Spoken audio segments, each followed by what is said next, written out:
Here comes Geek the Freak.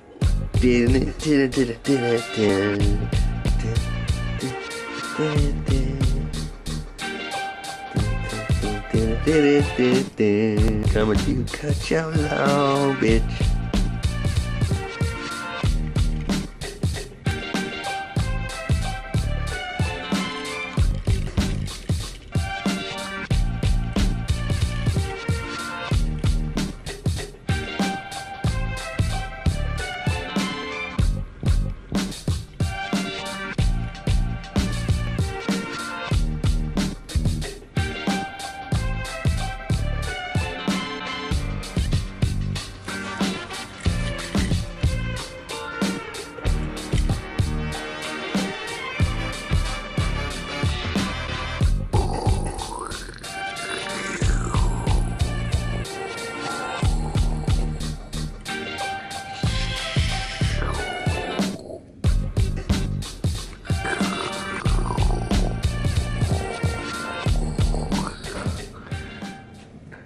Yeah, let's get my neighbor's reaction. I'm in the fucking professional office right now videotaping this shit.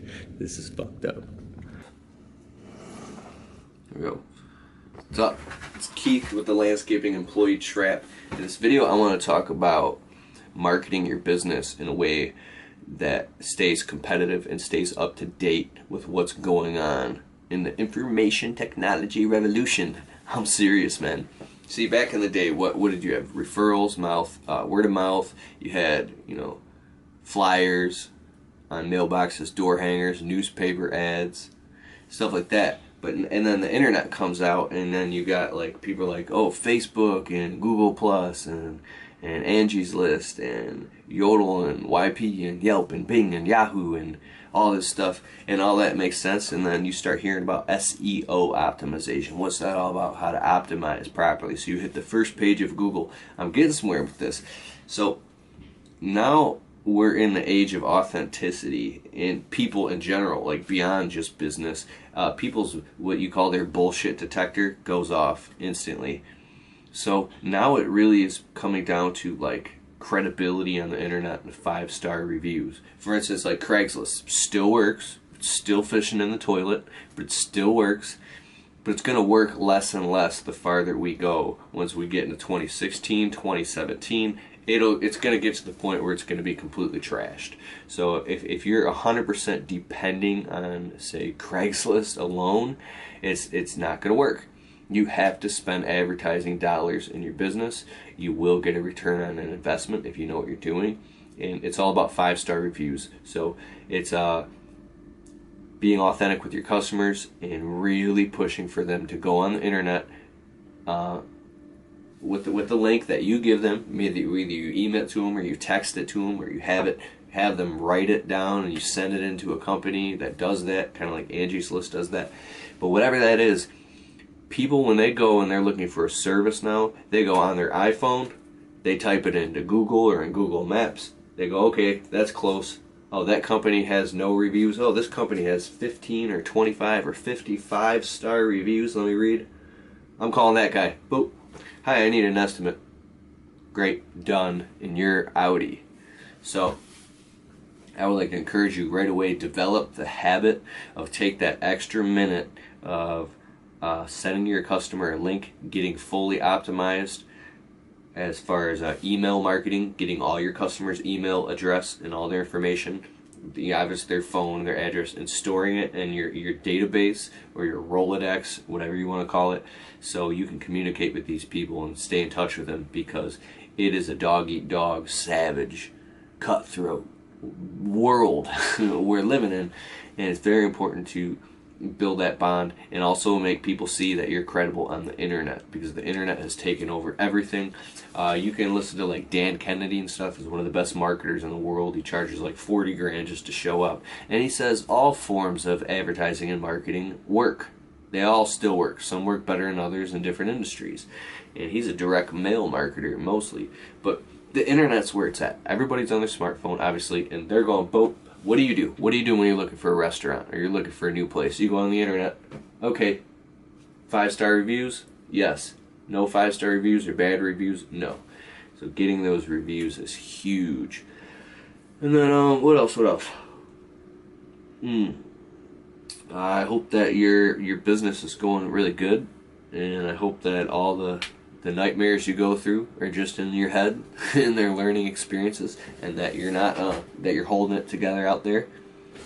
You're not always going to get paid what you're worth or what you want on each job, and so kind of like if the market's up and everybody's swamped, you can charge higher prices. Or if you're really booked out, you could charge higher prices because you could be more picky. But if you don't got no work, you can't be picky. So 1 minute, man, you're the king and you're just calling the shots, making the bucks, and the next minute you gotta swallow your pride and scrub toilets again.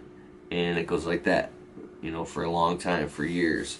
And I think that the owners that I've respected of businesses are the ones who weren't afraid to pick up a broom or roll up their sleeves and start working, right? I mean, it's all about hard work, but it's more than hard work. Because I have this kind of a theory I've been thinking about. Check this out. You could take two average Joes. I've been reluctant to talk about this.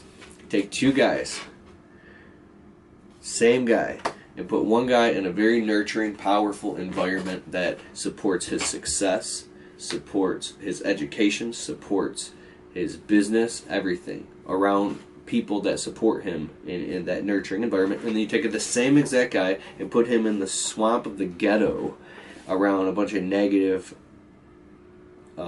crap with no opportunity anywhere, and watch who becomes more successful over the next 5-10 years.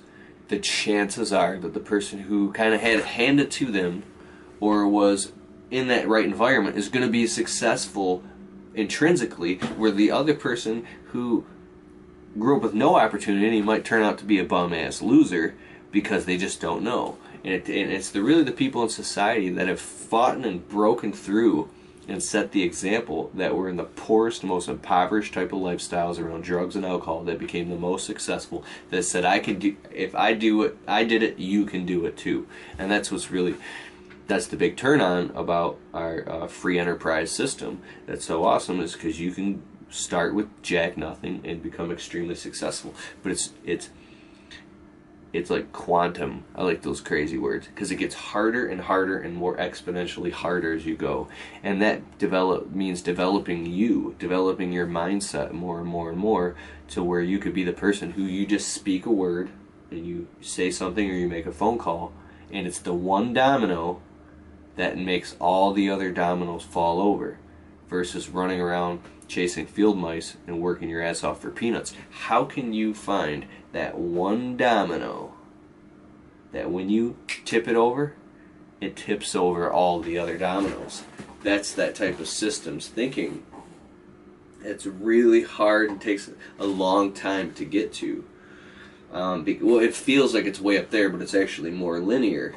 And I mean, I'm just fascinated by business, by marketing. It's so amazing to me, because I've seen it happen. I mean, I've had the phone ring and go, nailed job, and then we do that job, it's high profit, then the neighbor comes out and they want theirs done too, then the neighbor comes out and the other neighbor, and it turns into this whole like evolution of all this work and money, and you're making a shit ton of money, and it just happened. It just happens, right? But then there's times where you work your ass off. You're out passing out flyers and business cards and shaking hands and putting ads in the paper and putting stuff on the internet, and you're paying hundreds of dollars a month for advertising, and the phone's not ringing at all. Nobody wants anything done. Everything is cutthroat. There's no work at all, and you can't make any money for nothing. And you're pulling your hair out saying, why was it working then, but it's not working now? What the hell's going on? Is it the timing? Is it the system? Is it the season? Is it the pricing? Is the market saturated? Is this? What is this? Am I just not lucky? Is your net, you're casting out your net, but you're not catching any fish? What is it, right? So the biggest thing that's I am starting to see is a man who brags egoically about a lifestyle or something that he didn't really earn, that it just kind of happened. Right place, right time. Dumb luck. Dumb luck. Right place, right time is everything. It's not as much as how much you know. It's being in the right place at the right time. Dude, luck totally exists. So it's I could get fired up about that subject in a second. I can get ranting about that. Because I've seen it happen in my own business where I've made multiple thousands of dollars in a week because I was just in the right place at the right time. It wasn't anything that I did. I did that. It was all me. I made it happen. Oh yeah, Keith? Then what happened when you were giving it everything and nobody was calling a no? So I understand. I'm humble in that area, and I hope you are too and will be too when you start making a lot of money, if you're not already, that sometimes it is just right place, right time. Now, you increase your chances of success by always trying to be in the right place at the right time, because 80% of success is what? Showing up. It's true. So if you're always showing up, you're always out there, and you're always doing everything you can to make sure you're highly visible in your marketplace, then you're going to lean the chances in your favor versus sitting in the house playing Xbox and complaining about your life. No, man, be out there grinding. That's how you get it work, by generating a lot of activity. But there comes a point where, you got to put systems into play where you don't have to run like that, where you're automatically showing up at the right place at the right time. And the bigger you build your network, and the more people who know who you are, and the more people you've done work for, and the longer you've been in business, and the longer you are a credible business in people's eyes, and the more you stay in touch with them via marketing, via email, via whatever you're doing, via 5-star reviews, to recap on that, is the more you're leaning the chances in your favor that your phone is going to ring, that you're going to keep getting work. So once you map that out, and you know that it's now predictable because it's been happening for 2-3+ years. I keep kind of crouching because I hope you can see me. Just chilling here. But now that that's predictable, now you trust that your business is going to keep making you money. You know what's going to happen because you know what happened last year and the year before. You have a kind of a vital stats business dashboard, and you see the ebb and flow of your business. You see where the profit, the income, the loss. You see what's going on, and now you can begin to put people into positions. Now you say, oh, this is my marketing calendar, what we're gonna how we're gonna advertise April through December, or whatever that is for you. This is what my taxes is going to be. This is how much I'm going to have to pay in equipment.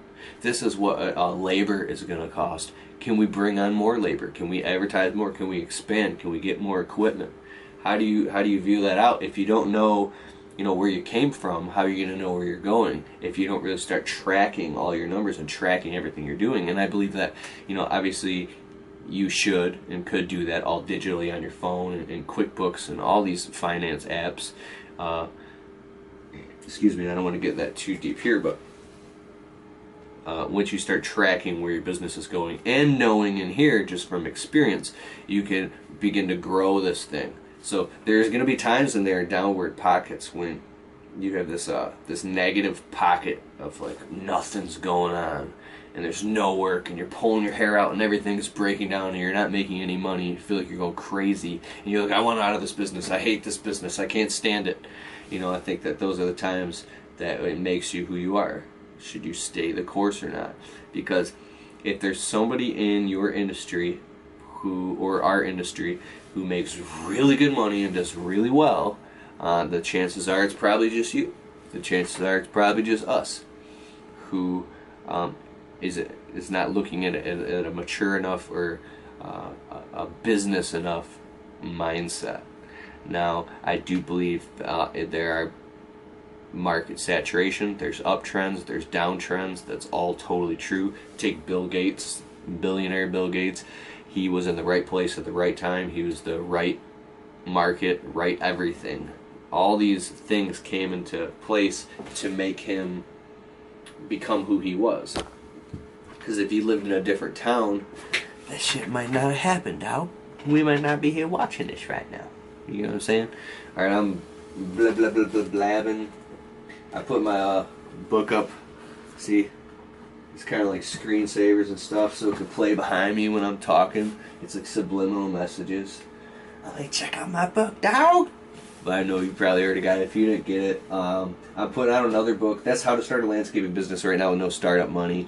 I wrote that and put my heart into it. And I'm putting out another book I don't know, by the time you're watching this, it might already be out. But the winter of 2015 going into 2016, my next book is coming out. It's called Your First Year in the Landscaping Business.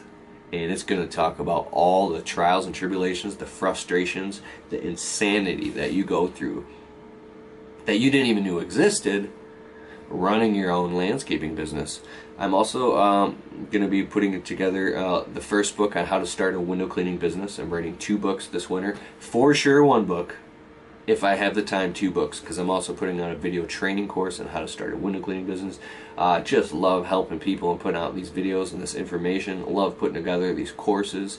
It costs me a lot of money to run all this stuff, so I gotta make some of that back and keep the message going and spread the message. So if you support me and you like me and my videos, buy my ebooks for $7 and go apply the stuff and quadruple your freaking money.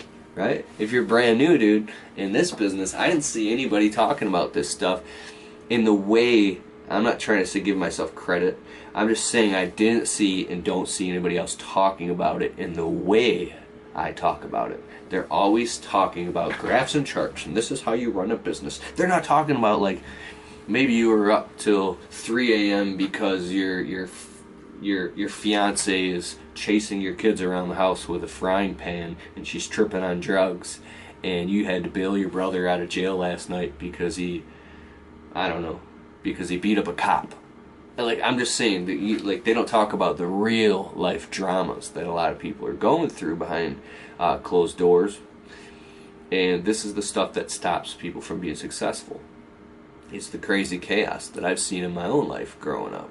So I know that this shit is real and nobody wants to talk about it. I'm talking about it and saying it takes a lot of freaking focus to run a business and to feed a family and to pay bills. I know shit might look shiny on the outside and these people in their big houses and all that stuff, but who knows what's going on behind closed doors.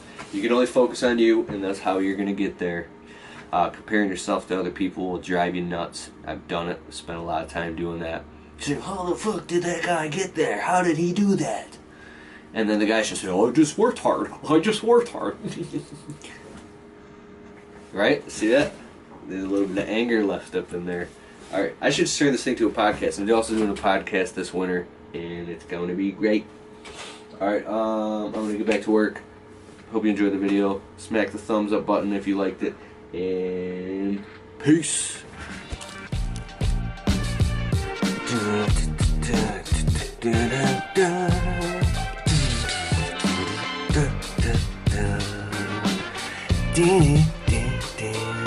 Look at this. Look at this thing, it rolls, dude. And even the back comes open. I don't know how to open it right now, but this is pimp. I got this from Mr. William Elling of Young Masters Tree Service Doubt.